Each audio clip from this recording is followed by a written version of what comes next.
8 olulisemaid probleeme, mis lahendust vajavad. Lõuna-Aafrika Vabariigi endise presidendi Nelson Mandela mälestustseremoonial viipekeele tõlgina esinenud, kuid niisama kätega vehelnud mees on kõneaine kõigis maailma uudistekanalites.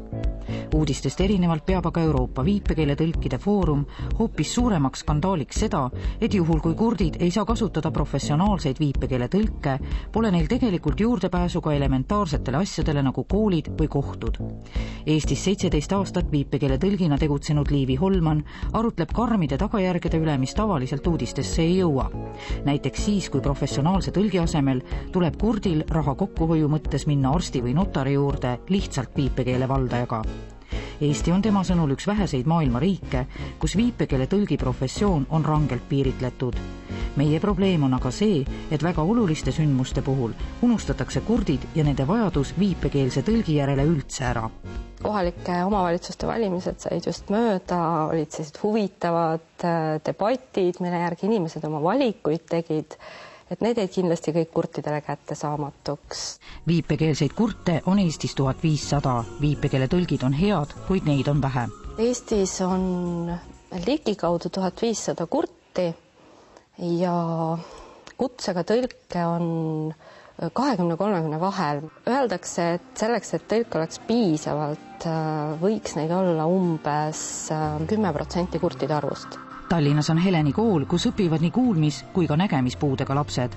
Alates kooli avamisest ehk 19 aastat on siin õpetanud Katrin Heinla, kes tuli otse ülikoolist ja polnud kunagi varem kuulmispuudega inimestega kokku puutunud. Paar aastat hiljem suhtles ta vabalt viipekeeles. Koolis on kasutusel kakskeelne meetod. See tähendab seda, et nende emakeel on viipekeel ja õpetaja peaks suutma valdama mõlemat keelt. Aga meil on ka kuulmispuudega õpetajaid, kes nagu viiplevad tunnis ja samas on ka kuuljad õpetajad, kes räägivad. Näiteks keskkooli osas on õpetajad, kellel on kõrval tõlk.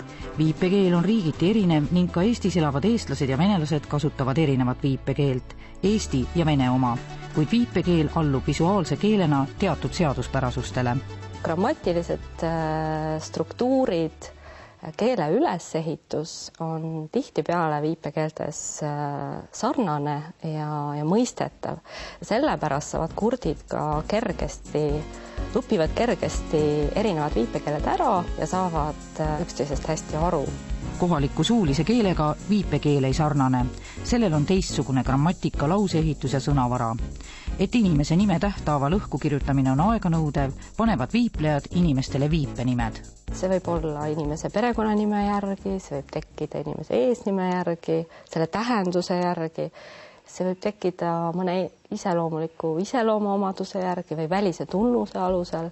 Just talle ainuomase ehk Kiki Lipsu järgi on oma viipenime saanud president Toomas Hendrik Ilves.